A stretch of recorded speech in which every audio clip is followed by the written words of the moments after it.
The galactic diplomatic cruiser Stellar Sovereign was, by all accounts, a masterpiece of cooperative engineering. Its hull was woven from HFY combat alloys, capable of shrugging off minor asteroid impacts and major insults. Its navigation and logic systems were pure Cygnian technocracy, running predictive models so complex they could accurately forecast the emotional state of a politician 3-star systems away based on their breakfast choices. And its environmental controls were a delicate, multi-species compromise that resulted in every corridor smelling faintly of lavender, damp soil, and ozone. It was a vessel designed for peace, negotiation, and the serving of exquisitely prepared, non-threatening canapés. Within its grandest observation lounge, 2 of the galaxy's more notable personages were engaged in a conversation that was as old as their respective species' first contact. Grand War Master Cthar of the HFY Imperium stood with his 4 colossal, clawed arms crossed over a chest plate that looked like it had been forged from a collapsed star. His chitinous hide was a deep, menacing crimson, and his mandibles clicked softly as he spoke, a sound like tectonic plates grinding together. He was the embodiment of warrior culture, a being who believed that any problem could be solved through a sufficiently direct application of overwhelming force. Across from him, floating in a shimmering column of data, was a being that could not have been more different. Xylos, emissary of the Cygnian technocracy, was a creature of pure mind and light energy, contained within a sophisticated chrome and crystal chassis. He had no muscles, no claws, no physical form to speak of. He considered biology a messy, inefficient, and frankly rather embarrassing stage of evolution. His voice was a series of perfectly modulated chimes and tones, a symphony of intellectual superiority. The continued inclusion of the human delegate is a logical fallacy, Xylos chimed, his light form pulsing with cool, analytical disdain. Their species contributes nothing of substance to the galactic concord. Their technology is derivative, their philosophies are laughably chaotic, and their physical forms are, well, an affront to evolutionary principles. Cthar let out a low rumble, the closest his species came to a chuckle. They are soft, emissary. I have seen the holovids. No natural armor. Pathetic little claws made of keratin that break if they try to open a stubborn container. Their sensory organs are all clustered on the front of their head, giving them a pitifully narrow field of vision. They are prey animals who somehow stumbled into building spaceships. Precisely, Xylos agreed. They are a biological dead end. Their only notable export is their culinary tradition, a fleeting sensory experience that, while moderately pleasant, is hardly a foundation for a galactic power. It is primitive, this was the consensus. Humanity was a joke. A fragile, squishy, emotionally volatile species from a backwater planet in an uninteresting spiral arm of the galaxy. They were the universe's designated comic relief, known for their bizarre social rituals, their inexplicable attachment to fuzzy, non-sentient creatures they called pets, and their complete lack of any obvious evolutionary advantages. They were tolerated because they were mostly harmless, and because, as Xylos had noted, they did make a rather excellent braised Groxbeast. And it was at that moment that the subject of their conversation entered the lounge. He wasn't a delegate, or a diplomat, or an ambassador. He was just the cook. His name was Jake, and he was, in every conceivable way, unremarkable.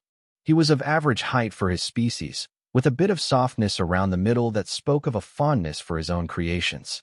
His hair was a nondescript brown, his face was open and friendly, and he wore a white chef's uniform that bore the faint, ghostly stain of what might have been a raspberry coulis. He carried a small, insulated crate. "Gentlemen," he said with a cheerful nod, his voice utterly devoid of the grandeur or gravitas that filled the lounge. "Thought you might be getting peckish. I've whipped up some nutrient-paste nibblers with a Xylopian spice blend. Good for mandible strength," he added, winking at Cthar. Cthar stared down at the human. The War Master stood over 3 meters tall. Jake barely came up to the midpoint of his chest plate. It was like a mountain being addressed by a shrub. The warrior's primary eyes narrowed, while his 2 secondary eyes swiveled to get a better angle on this absurd creature. The sheer audacity of its casualness was almost offensive. "Your species' continued existence is a mystery, human Jake," Cthar grumbled, though he did reach out a massive, clawed hand to delicately pick up one of the nibblers. You possess no discernible strengths. You are a collection of vulnerabilities, Jake just smiled, setting the crate down on a low table. Oh, we get by? You learn to make do. Xylos drifted closer, his crystalline form analyzing the human with a battery of unseen sensors. Analysis. Human cardiovascular system is operating at a low-stress baseline. Respiration is nominal. There are no indications of the appropriate fear and deference one would expect. It is a flaw in your psychological makeup. You are unable to properly assess threats, or maybe we're just good at hiding it, Jake said, his smile not wavering. Comes in handy when you're trying to convince a 5-year-old that a shot won't hurt. It's all about presentation. The two aliens exchanged a look of shared, weary condescension. A 5-year-old. A shot. His analogies were as primitive as his biology. They were discussing the strategic and evolutionary weaknesses of his entire species, and he was talking about nursery maintenance. It was hopeless. And then the universe decided to provide a much more immediate and relevant topic of conversation. It started with a shudder that ran through the deck plates, a deep, resonant groan that was not on the list of approved ship sounds. Then, the calm, lavender-scented air was split by the shriek of a klaxon, and the ship's emergency lighting kicked in, bathing the opulent lounge in a sickly, pulsing red. Xylos's light form flickered in alarm. Impossible. The Sovereign's shields are rated to withstand focused plasma bombardment. Shields mean nothing against a quantum-phase torpedo, Thar snarled, his body instinctively dropping into a combat stance. It bypasses shields and bores directly through the hull. A favored tactic of the Void Shrikes, a synthesized voice, laced with static, echoed through the ship's comms. Attention, esteemed passengers of the Stellar Sovereign. This is Captain Vrax of the Void Shrikes. Your vessel is now our property. Your valuables are now our property. Your compliance is strongly encouraged. We have also brought a friend to facilitate this encouragement. Please do not startle him. He gets messy. The Void Shrikes. Not just pirates, but the pirates. They were infamous across a dozen sectors, a motley collection of the galaxy's most ruthless cutthroats, known for their brutality and their habit of taking no survivors. Xylos's form was now a frantic strobe of panic. Security systems are offline. They must have used a logic bomb. My firewalls, my beautiful firewalls are melting like ice sculptures in a supernova. Thar, on the other hand, seemed to grow larger, his crimson armor glowing in the red emergency lights. Let them come. I shall stack their skulls in this very room. My claws will taste their worthless lives. It will be a glorious death. They were two perfect, opposing reactions. The intellectual, whose systems had failed, collapsing into panic. The warrior, whose moment had come, swelling with battle lust. And then there was Jake. He hadn't moved. He stood by the table of nibblers, his expression one of mild annoyance, like a man who just realized he'd left his wallet at home. He sighed. It was a soft, weary sound that was somehow louder than the blaring alarms. Well, he said to no one in particular, this is going to make a mess of the dinner service. Thar and Xylos both turned to stare at him. The ship was being boarded by the most feared pirates in the quadrant. Their own formidable abilities were either useless or suicidal, and the human was worried about the catering schedule. Your mind has snapped, human, Thar growled, his voice a mix of pity and disgust. The terror has broken you. It is a common failing of prey species. You should find a corner to curl up in and await your end. But Jake wasn't curling up. He was walking, calmly, over to a section of the galley that had been integrated into the lounge for live food demonstrations. He opened a drawer. Inside, nestled in soft magnetic foam, was a roll of knives. His knives. He selected two. One was a long, thin filleting knife, impossibly flexible. The other was a heavy-bladed cleaver, a solid, brutal-looking block of polished steel. He then picked up a sharpening steel, a simple rod of metal. And in the middle of the chaos, with red lights flashing and alarms screaming, Jake started to sharpen his filleting knife. Shing, shing, shing. The sound was quiet, rhythmic, and utterly out of place. It cut through the noise of the sirens and the panicked chimes of Xylos. It was a sound of methodical preparation, of work. Xylos's light form pulsed erratically. Logical inconsistency detected. The human is engaging in a repetitive, non-constructive behavior pattern.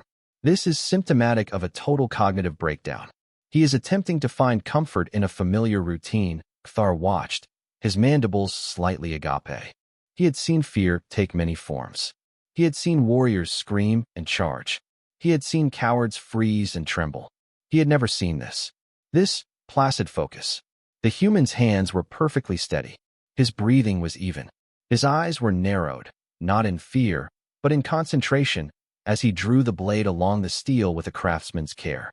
It was the single most unnerving thing the War Master had ever witnessed.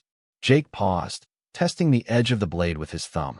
He gave a small, satisfied nod. "Right," he murmured. "That should do." A loud, metallic boom echoed from the main entryway to the lounge. The heavy duranium doors buckled inward, screeching as their magnetic locks were torn from their housing. With a final, explosive crash, the doors blew open. Framed in the ruined doorway stood the Void Shrikes.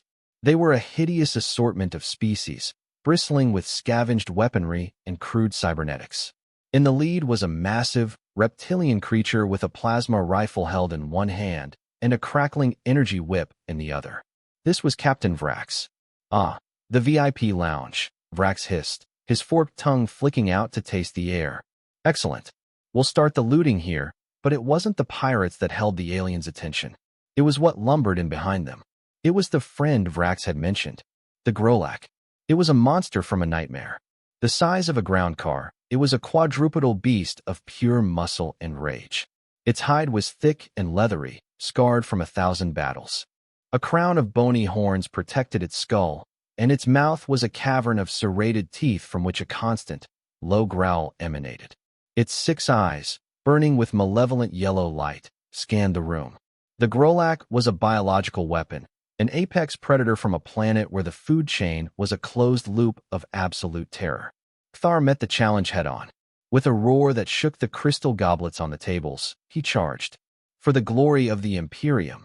It was a magnificent, honorable, and completely pointless display. The Grolak simply swatted him out of the air like an irritating insect. Kthar, the Grand War Master, a being who could wrestle battle tanks into submission, flew across the room and crashed into a bulkhead with a sickening crunch of chitin. He lay there, groaning, one of his arms bent at an unnatural angle. Xylos, seeing the futility of physical confrontation, tried a different tactic. He attempted to interface with the pirates' weapon systems, to overload their cybernetics with a targeted logic burst. But their tech was crude, decentralized, and shielded with cobbled-together junk code. It was like trying to hack a rock. A pirate with a jury-rigged pulse cannon simply fired a shot into Xylos's projector column.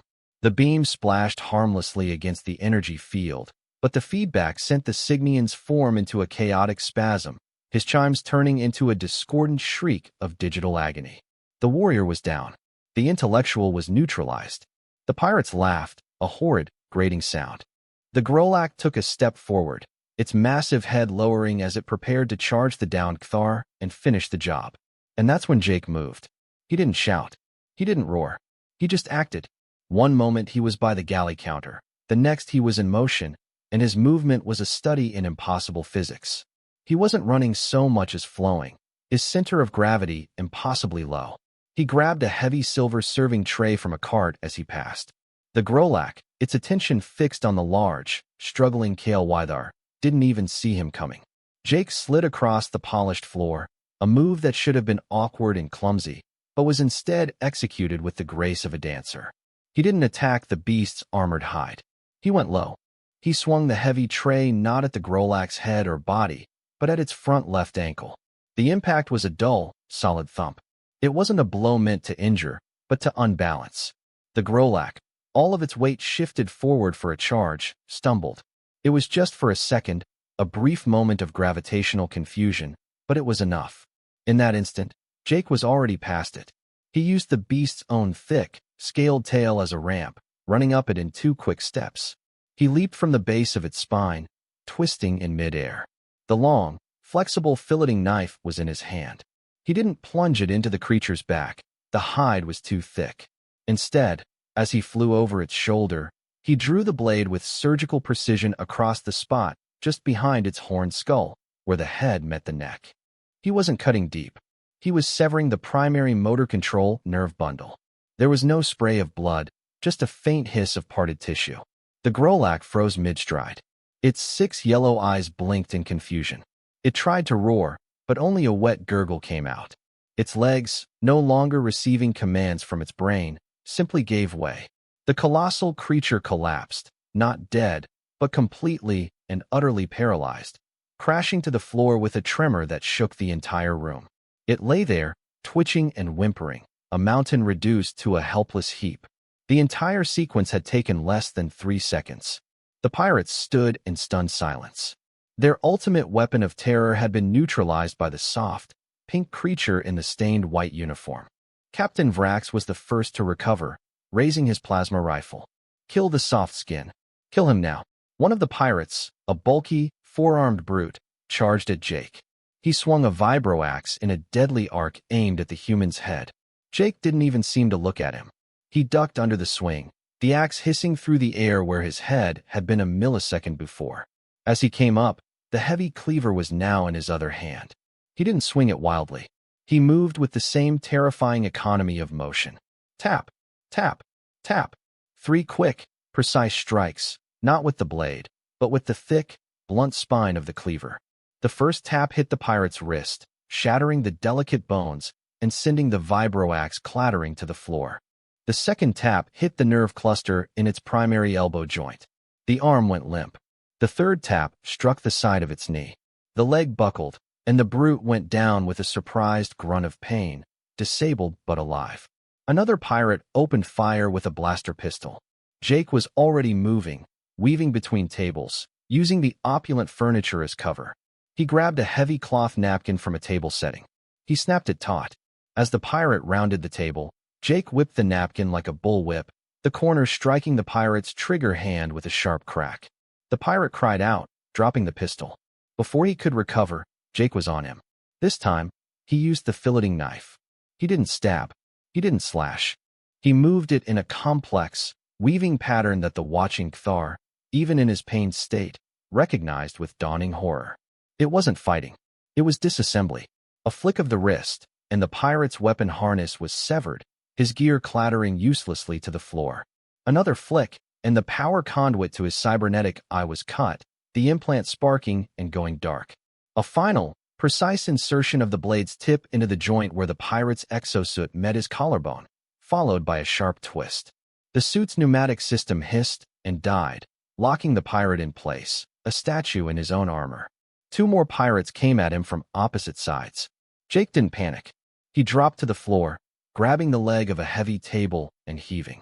The table, laden with crystal and silverware, flipped on its side, creating a barrier and sending a shower of debris at one of the pirates, momentarily blinding him.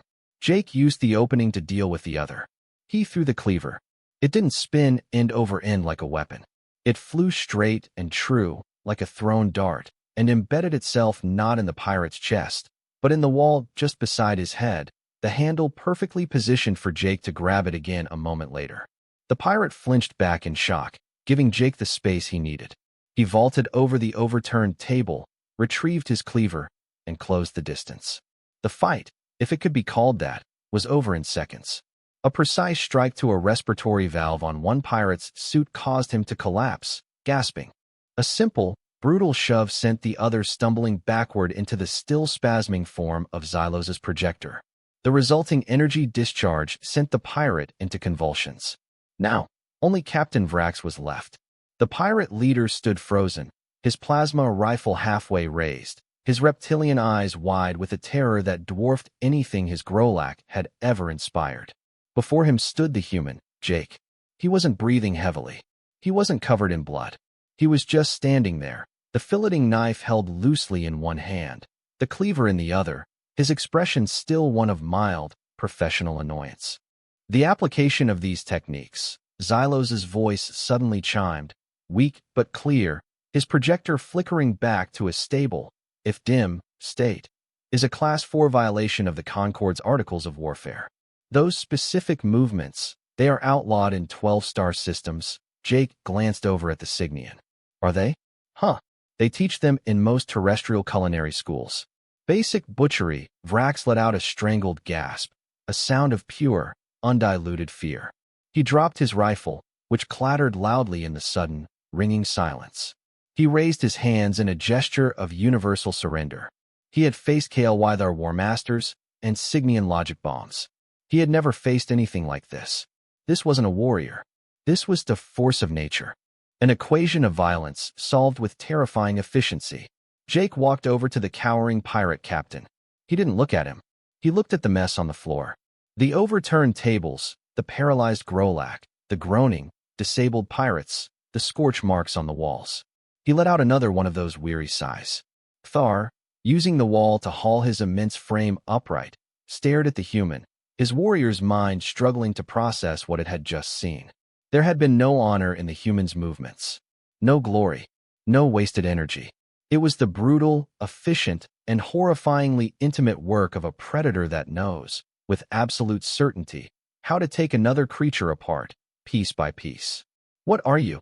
Thar finally managed to ask, his voice a hoarse whisper. It was the same question he had asked before, but this time, it was not an insult. It was a plea, a demand for an explanation that could somehow make sense of the universe again. Jake finally looked up from the mess. He walked over to the galley counter, picked up a clean linen cloth, and began to meticulously wipe his knives. The filleting knife first, then the cleaver. "I'm a cook," he said simply. He paused, then looked at the shocked faces of the war master and the emissary. "You guys don't get it, do you? You look at me, at my species, and you see weakness. Soft skin. No claws. You're not wrong. By galactic standards, we're pathetic." He set the clean cleaver down with a soft click. "But you've only ever lived out here. In space. On nice, stable, terraformed worlds, or in sterile habitats. Your idea of a dangerous planet is one with a slightly aggressive fungus. You have no frame of reference." He picked up the filleting knife and held it up, letting the emergency lights glint off its razor edge. "I come from a place you'd classify as a Class 12 death world. That's a designation your Concord reserves for planets that are actively hostile to all forms of carbon-based life. We call it Earth. We have vacation homes there, Xylos' light-form pulsed. Class 12 is a theoretical designation. No species could evolve in such an environment," Jake chuckled. It was a dry, humorless sound. "Oh, we did. Our planet's gravity is 3 times what you'd consider heavy. Any of you would be crushed just standing on it. We evolved to be ridiculously dense. Our bones, our muscles, were built like bricks. That's why we seem clumsy in your lower gravity. We're not clumsy. We're holding back, constantly, just to keep from punching a hole in your floor every time we take a step. What you just saw? That was me finally letting go." He gestured vaguely with the knife. "Our atmosphere is a toxic soup of nitrogen and oxygen, a violently corrosive gas that fuels uncontrollable fires. We breathe it. We evolved with it. Our world is infested, top to bottom, with life. And on our world, life is a competition. Everything is trying to eat everything else, all the time. We have microscopic organisms, bacteria, viruses, that can dismantle a creature your size from the inside out in a matter of hours. We call it getting a cold, and we treat it with soup and a day off work." Thar's mandibles were slack with dawning horror. Xylos was utterly silent, processing. "You were impressed by your Grolak," Jake continued, his voice taking on a professorial tone. "Big, scary, lots of teeth. It's a decent predator, I'll give you that. On Earth, it would be a mid-tier nuisance. We have creatures called bears that can tear a ground car in half. We have great cats that hunt by leaping onto the backs of their prey and snapping their spines. We have crocodiles that have remained unchanged for 60 million years because they are already perfect killing machines. We have snakes whose venom is a neurotoxin so potent it can stop your heart before you even realize you've been bitten. We have insects. Billions of them, many of which carry poisons, plagues, or just have a really nasty bite." He leaned against the counter. "And what do we do with this homicidal menagerie? We put them in zoos for our children to look at. We make documentaries about them. We hike and camp and swim in the very wilderness where these things live. We do it for fun. We treat survival as a recreational activity." He pointed the filleting knife at Thar. "You value strength. We value persistence. We're not the strongest species. We're not the fastest. But we are the most stubborn. We evolved as persistence hunters. We would just run after our prey for hours, sometimes for days, until it collapsed from sheer exhaustion. We don't have to be faster than you. We just have to last longer. And trust me, we always do. We call it a marathon, and millions of us do it voluntarily every year. He then turned the knife toward Xylos. You value intellect. You think we're illogical, chaotic. You're right. But that chaos is adaptability. When your perfect systems fail, you panic. When our imperfect systems fail, we call it Tuesday. We improvise. We adapt. We use a serving tray as a weapon. We use a napkin as a whip. We see a problem, and we find a solution with whatever is at hand. It's the only way to survive on a planet that's actively trying to kill you with everything from supervolcanoes to a paper cut that gets infected. Finally, he brought the knife down, resting its tip on the counter. Which brings me to this. He tapped the handle. You outlaw these movements because they're efficient, disabling, and designed to exploit biological weaknesses. I learned them because I had to break down a side of beef. You see, on my world, everything is a resource, and everything is a threat. You learn to be ruthlessly efficient. You learn exactly where the nerve clusters are, where the tendons connect, where the bones are weakest. You learn it to carve a roast, to fillet a fish, to debone a chicken. It's all just butchery. The anatomy is a little different, but the principles are the same. Find the weak point. Apply pressure. Don't waste a single motion. He looked at the paralyzed Grolak, the disabled pirates, and the terrified captain. I didn't kill any of them, you notice. Killing is messy. It's inefficient. Disassembly is clean. It's controlled. All I did was take them apart. A skill every decent chef, butcher, or surgeon on my planet has to learn: silence. A profound, galaxy-altering silence filled the room, broken only by the whimpering of the Grolak and the pained groans of the pirates. Kthar looked at his own mighty claws, weapons of honor and glory, and for the first time in his life, they seemed crude, primitive. He had been swatted aside, while the soft-skinned prey animal had dismantled a squad of hardened killers with kitchen implements. Xylos was reevaluating everything he knew. Humanity wasn't a biological dead end. They were the graduates of a school of evolution so brutal, so unforgiving, that the rest of the galaxy was a kindergarten by comparison. Their weaknesses, their softness, their lack of armor, weren't failures. They were the driving force behind their terrifying ingenuity. They had to be smarter, faster, and more adaptable because they were so fragile. Their entire civilization was a monument to their refusal to lie down and be eaten. Being consistently, catastrophically underestimated wasn't their greatest weakness. It was their single greatest weapon. Jake finished his monologue. He placed the filleting knife back in its magnetic slot. He looked around at the wreckage of the once pristine lounge, a frown creasing his brow. He clapped his hands together, a sharp, businesslike sound. Right, he said, his voice once again cheerful and utterly mundane. Now, who's going to help me clean this up? The dinner service is already 3 hours behind schedule, and the Chancellor's souffle isn't going to bake itself.